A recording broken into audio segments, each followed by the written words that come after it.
Back in the Middle Ages, when famine hit and food ran out, people didn't just nibble on bark or chew on leather. They got creative, really creative. By that I mean they turned to things most of us wouldn't dare go near today. Slimy, crawling, twitchy creatures that became the only line between starvation and survival. So what did people actually eat when even the rats had vanished? First up, beetles. They were everywhere. You'd find them in piles of firewood, under thatched roofs, and scuttling beneath fallen logs. These little armored insects went about their buggy lives, completely unaware they were about to end up as dinner. But cracking into one wasn't as simple as biting into an apple. Their tough exteriors were a real problem. To deal with that, medieval folks roasted them over open flames. That softened the hard shells and killed off any parasites lurking inside. Basically bug barbecue. Some went a step further, grinding up the roasted beetles to a coarse powder and mixing it into gruel or forming them into rough oat cakes. The usual suspects, meal beetles and bark beetles, why those? They were packed with protein and healthy fat, exactly what starving bodies craved. Best part? You didn't need a bow and arrow or a trap. Just flip a log and hope your lunch didn't run too fast. Over time, beetle roasting turned into a kind of group ritual. Families and neighbors gathered around fires, roasting their catch together. The smell, nutty, with a slightly bitter kick. The flavor wasn't the priority. Survival was. And once everyone got used to the crunch, no one really commented on it anymore. But beetles were just the appetizer. Next on the menu, grasshoppers. In good times, these green jumpers were nothing more than garden pests. But when the harvest failed and the meat spoiled, they suddenly looked a lot like hope. The trick was catching them. They were quick, really quick. Early mornings were your best shot. The cold made them sluggish, kind of like us before coffee. It's when they were slow enough to grab. Once caught, their legs and wings had to go. Nobody wanted those scratchy bits stuck in their teeth. Boiling was the go-to cooking method. It softened the texture and dulled that bright green shock value. Dried grasshoppers were a game changer. It could be stored ground into a fine powder and mixed with flour to stretch food supplies and boost nutrition. Think medieval protein shake, just a bit crunchier. And when your options were between that or rotting meat, it really wasn't a hard decision. Dried grasshoppers were practical too. No hopping out of storage containers like the live ones. Some said they tasted earthy, kind of nutty. Not five-star dining, but definitely edible. Still, grasshoppers weren't the crown jewel of medieval bug cuisine. That honor belonged to wasp larvae. Yes, really. Tucked deep inside wasps' nests, these soft white grubs were loaded with fat and protein more than any other insect. But there was one big problem: wasps. Angry, territorial, sting-happy wasps. So medieval folks got clever. They started using smoke, lighting small fires under the nests to calm the adult wasps. A bit of DIY pest control. When timed just right, the smoke made the wasps sleepy and disoriented, giving people a window to reach the grubs. Spring and early summer were prime time. That's when the larvae were still fat and juicy. Wait too long, and all you'd find were empty cells. The grubs looked a bit like plump rice grains, soft, pale, and honestly more appealing than most bugs. Best of all, they didn't have crunchy shells or weird flavors. It's just pure, smooth protein. They needed minimal prep. Tossed into soups or porridge, they absorbed flavor and added a creamy texture. Rich in fat, they became a prized food for pregnant women, the sick, and children. The medieval version of baby formula, except it came with wings and stingers if you weren't careful. But wasps weren't the only insects offering a bounty. Ants were another survival staple. But these little guys came with their own challenges. You didn't just catch one ant, you caught thousands. People dug into ant hills or swept ant trails into baskets. Some ants even formed neat little lines, making them easier to scoop up. It's very cooperative for a survival snack. The problem: formic acid. It's what gives ants that sour, acidic taste. And if you ate them raw, that sourness could stick with you for hours. So people boiled them to mellow out the flavor. After that, they crushed the ants into a kind of sour seasoning medieval hot sauce, basically. Different species gave different results. Big black ants had more meat but were harder to catch in numbers. The smaller red ones were easier to collect but required more work to get decent portions. Nutritionally, though, A handful of ants had as much protein as an egg. And during a famine when chickens weren't laying, that mattered a lot. But if you didn't have the energy for a full-blown ant trade, there was a lazier solution. Enter woodlice. These little gray guys, also called pillbugs, lived under logs, rocks, and damp walls. You didn't need traps or nets. Just flip something over and there they were. Unlike other bugs that scurried off, the second you spotted them, woodlice kind of just stayed put. Very considerate. But there was a catch. They lived in dirty, damp environments and carried a lot of bacteria, so proper cooking was essential. Boiling killed off the bad stuff, while dry frying gave them a crunchy texture and a nuttier taste. First-time eaters were often surprised they felt like roasted sunflower seeds. Medieval cooks had a few tricks. Some tossed whole woodlice into thick stews, letting them act like mini dumplings. Others ground them into a paste and mixed it with scraps of meat to stretch rations further. Basically, a budget hack in bug form. Best part, woodlice were available year-round. Even in the dead of winter, when everything else hibernated or died off, they stuck around under their logs. Dependable food source when everything else disappeared. Insects with a solid work ethic, even in the snow. But for all their usefulness, woodlice didn't represent rock bottom. That title belonged to one of the most gut-wrenching options of all. Maggots. Yes, maggots. When things got truly desperate, when no harvest came in and every animal had either been eaten or dropped dead, people turned to the one food source that made even the hungriest hesitate: maggots, wriggling white, and found in the most disgusting places imaginable: rotting meat, animal carcasses, filthy compost heaps. That's where maggots thrived, and where starving medieval folks went looking for them.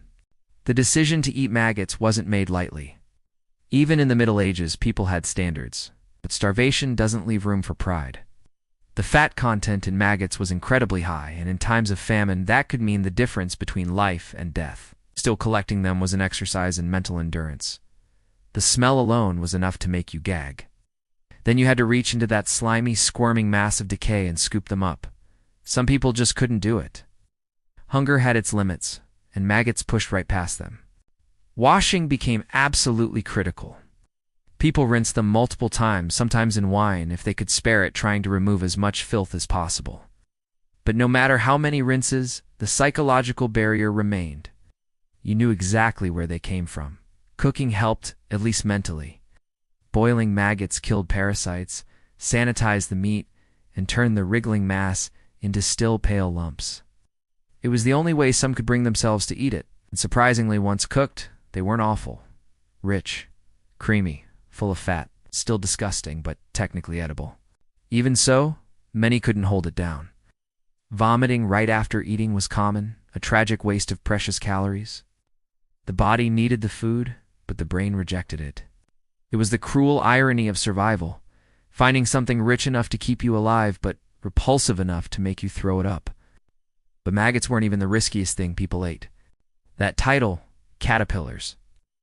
These soft-bodied larvae were easy to find, especially in warmer months. You'd see them crawling on berry bushes, cabbage patches, or fruit trees. Colorful, fuzzy, sometimes even pretty. But eating them was like playing Russian roulette with your digestive system. Some caterpillars were totally safe. High in protein, mild in flavor, no problem. But others, one bite could kill you. The problem was figuring out which was which. Caterpillars often absorbed toxins from the plants they fed on. If they ate poisonous leaves, they became poisonous themselves. Some were loaded with alkaloids or cyanide-like compounds. Eating them meant ingesting concentrated plant toxins. Visual clues helped. Bright colors usually meant danger.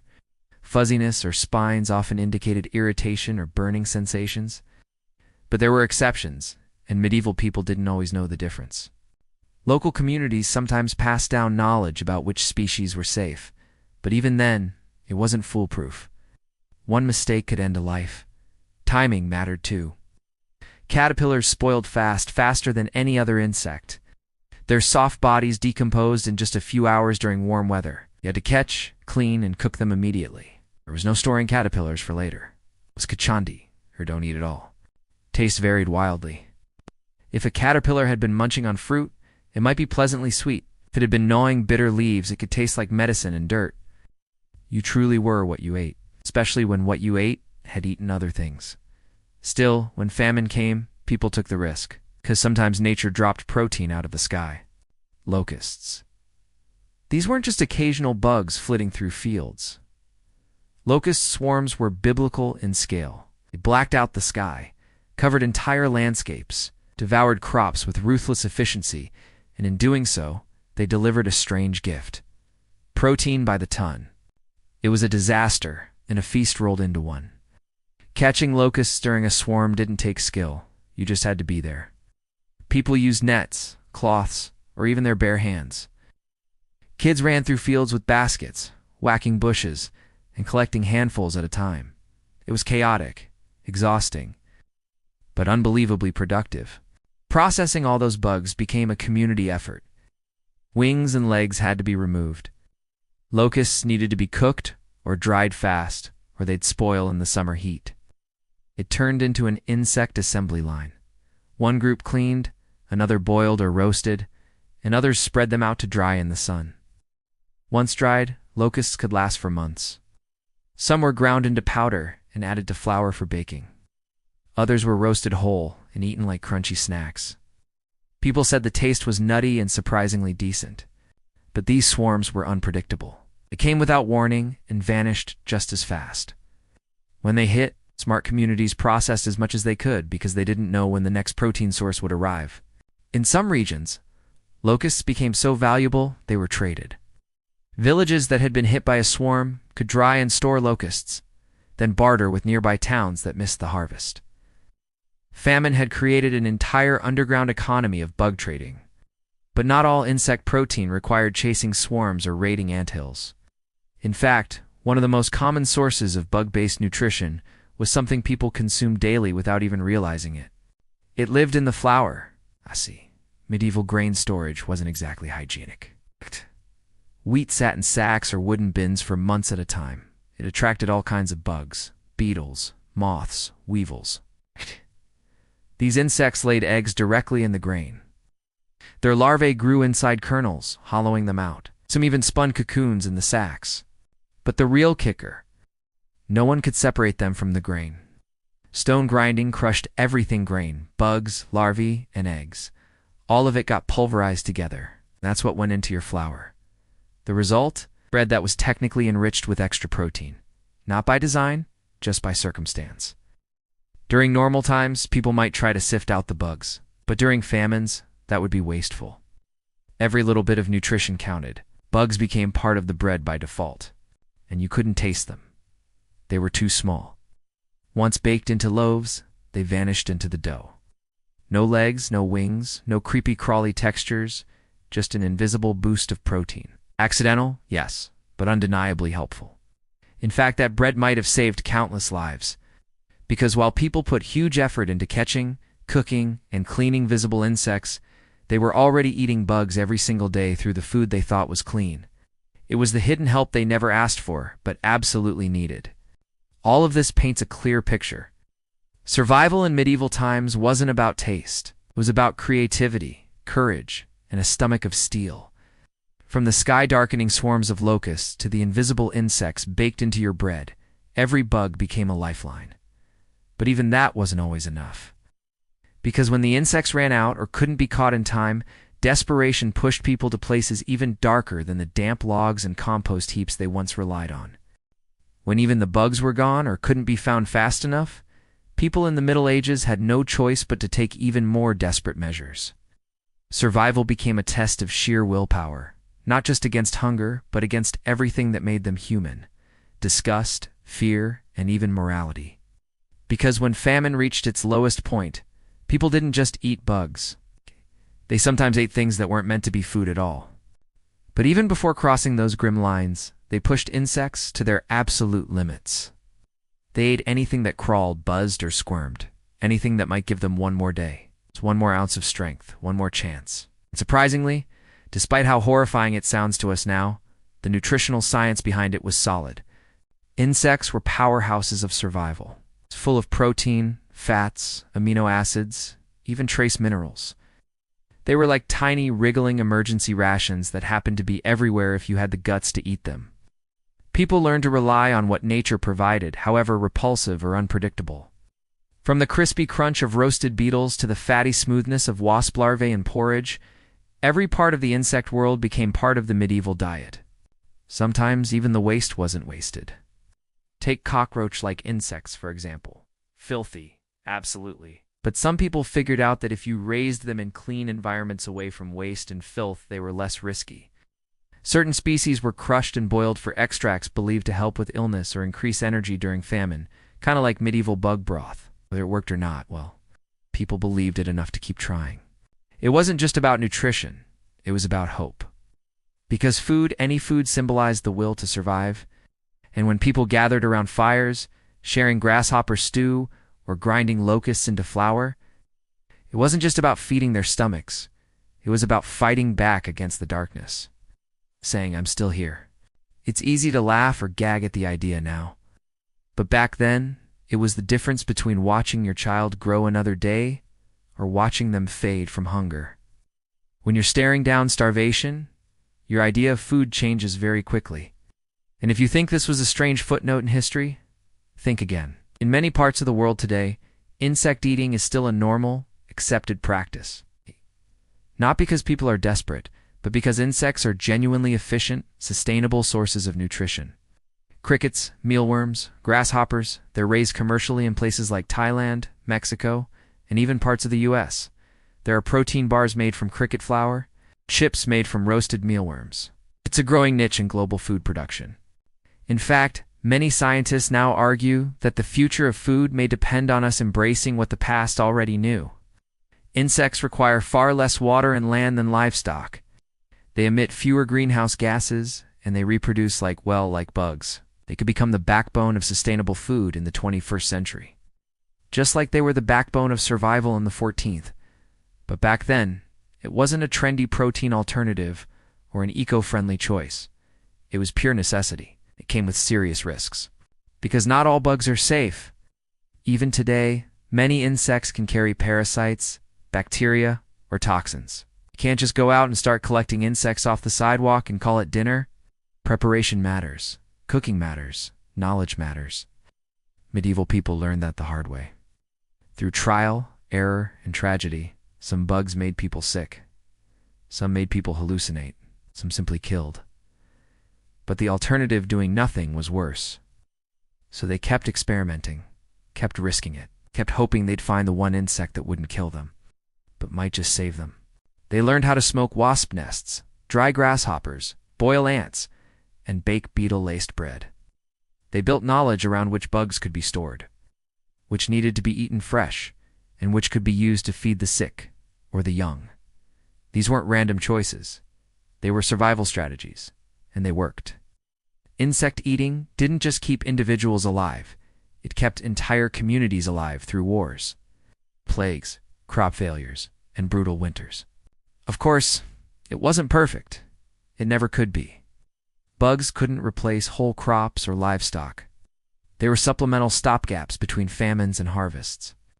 But in a world with no food banks, no canned goods, and no refrigeration, even a handful of ants or a few woodlice could be the difference between seeing the spring or not. So the next time you see a beetle crawling across your porch or a line of ants sneaking into your kitchen, take a moment. Imagine a world where that was dinner. Not because it was trendy, but because it was the only thing standing between you and starvation. The Middle Ages weren't romantic. They were rough, brutal, and full of impossible choices. And when times got hard, people looked to the ground, to the bushes, to the cracks in their walls. Anywhere something edible might be hiding. They looked to the insect world not with disgust, but with determination. Because bugs didn't just crawl across the floor. They crawled into history, onto plates, and into the mouths of the desperate, the brave, and the endlessly resourceful. And in doing so, they helped humanity survive one of its harshest eras.